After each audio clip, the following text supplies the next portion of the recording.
여러분 안녕하십니까, 진성호입니다. 황교안 한국당 대표의 단식, 그리고 한국당의 기습적인 필리버스터 신청으로 지금 국회가 난리가 났습니다. 민주당과 정의당은 지금 굉장히 격앙된 분위기입니다. 허를 찔린 겁니다. 굉장히 당황하고 있습니다. 어제 하루 동안도 민주당은 계속 회의를 하면서 대책에 부심하고 있습니다. 비상행동에 들어가겠다. 4+1으로 한번 해보겠다. 그렇지만 그렇게 간단치 않습니다. 어쩌면 이번 필리버스터 전략은 패스트트랙에 오른 이 4가지 법안, 공수처 법안, 검경 관련 수사권 조정 관련 2개 법안, 그리고 선거법 개정안까지 한꺼번에 종치게 할 수 있는 이 묘수라고 다들 평가하고 있습니다. 그런데 누가 이 묘수를 제안했을까요? 자, 지금 여러 가지 설이 있습니다만 주호영 한국당 의원이 이 아이디어를 낸 것으로 알려지고 있습니다.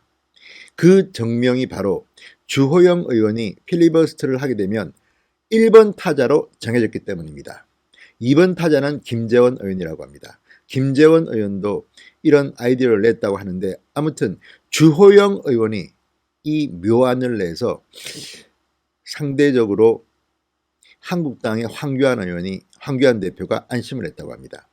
자, 황교안 대표가 단식으로 쓰러져서 신촌 세브란스 병원으로 이송됐습니다. 그렇지만 황교안 대표는 다시 단식장으로 가겠다고 했습니다.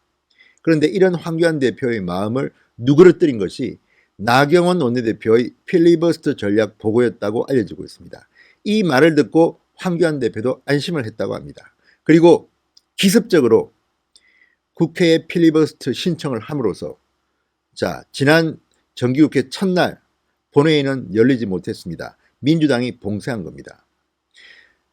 지금 민주당이 법적으로는 연내에 이 패스트트랙에 오른 4개 법안을 통과시킬 수 있는 여지는 있습니다만 현실적으로는 그게 그렇게 간단치가 않습니다.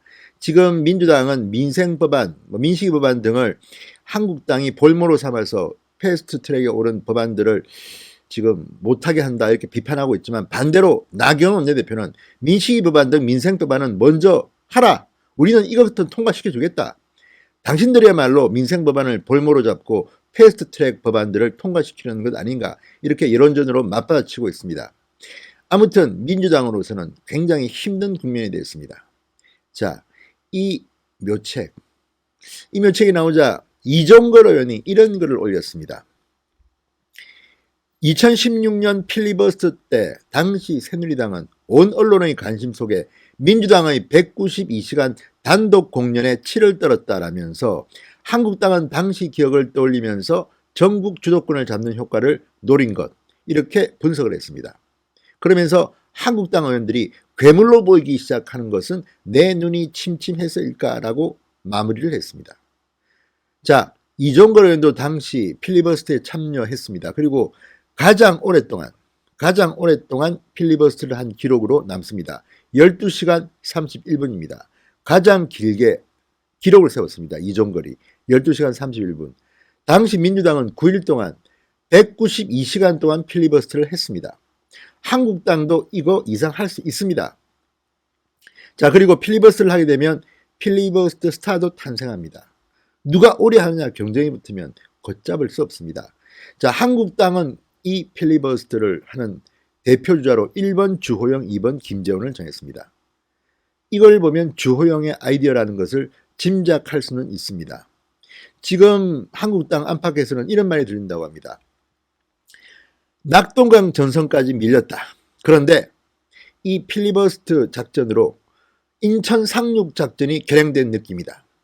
신기묘산의 책략이다. 나라를 구하고 국민을 살리는 묘책이다. 이런 찬사들이 나오고 있습니다. 하지만 끝까지 한국당은 긴장을 늦추면 안 됩니다. 자, 이런 필리버스터 전략, 이게 바로 주호영 의원의 머릿속에 나왔다는 것이 많은 사람들의 이야기입니다. 데일리안의 보도에 따르면 이 필리버스터 요구 계책은 한국당 사선입니다. 주호영 의원이 생각해냈다. 주호영 의원은 이렇게 말했다고 합니다. 늙은 말이 길을 잘 안다. 노마지지라는 말인데, 그러면서 이 필리버스터 요구 계책을 냈다고 합니다. 그런데도 주호영 의원은 이 계책을 낸 뒤에도 공개하지 않았습니다. 그리고 오히려 라디오 인터뷰 등에 나와서는 필리버스터는 임시회든 정기회든 그 회기만 행사할 수 있다. 이렇게 조금 연막작전을 펴는가 하면 중진의원회의에서는 무기명 투표를 하자 뭐 이런 아이디어를 내서 교묘하게 민주당을 교란시켰다고 합니다. 그렇지만 뒤로는 조용히 이 계책을 나경원 원내대표에게 전달해서 나경원 원내대표가 보안 유지에 심의를 기울이고 황교안 대표의 승인을 받아서 결행되기에 이르렀다는 것이 데일리안의 보도입니다. 자, 다시 단식장으로 가겠다고 했던 황교안도 마음을 편하게 만들었던 이 계책, 실제로 지금 아주 효과를 보고 있습니다. 지금 민주당과 정의당은 격앙하고 긴장하고 있습니다. 민생 법안을 외면하고 패스트트랙에 오른 법안만 이제 내면서 민주당과 범여권 야당들이 하게 되면 국민들로부터 비판을 받습니다. 게다가 이것이 진행되는 동안 12월 17일 내년 총선 예비후보 등록이 시작됩니다. 그렇기 때문에 설령 이들이 패스트트랙에 오른 법안들을 통과시키기 위해서 이 필리버스터를 막으려고 해서 만약에 계속 임시회를 3일씩 연다면 민심의 역풍을 맞게 됩니다. 그것을 모를 리 없는 민주당이기 때문에 지금 필리버스터 전략에 지금 끙끙 앓고 있는 겁니다. 자, 한국당 관계자는 이렇게 말합니다. 민주당이 패스트트랙 처리 강행을 포기한다면 민생법안, 안전법안 처리는 언제나 가능하다. 우리는 문을 열어놓겠다. 이런 말에 오히려 민주당은 더 열받는지도 모르겠습니다. 자, 주호영 의원은 아시다시피 특임 장관, 청와대 정무특보, 그리고 지금 사선의 중진 의원입니다. 원내대표를 지낸 적도 있습니다. 아무튼 한국당이 필요한 것은 이런 아이디어라고 봅니다. 어쨌든 이번 필리버스터 전략 주요에 있다고 봅니다. 지금 민주당이 부들부들 떨고 있는 것 같습니다. 주호영 의원 화이팅입니다. 중진이든 다선이든 영남 중진이니까 사실 지금 분위기로는 용퇴하셔야 될 뿐인데 이번 건으로 한 번 더 해도 되지 않을까 싶기도 한데 어쨌든 주호영의 이 책략은 지금 국회를 흔들고 있습니다. 국회가 지금 올스톱 됐습니다. 패스트트랙 불투명이 됐습니다. 기쁜 일입니다. 진성호의 직설이었습니다. 여러분 감사합니다.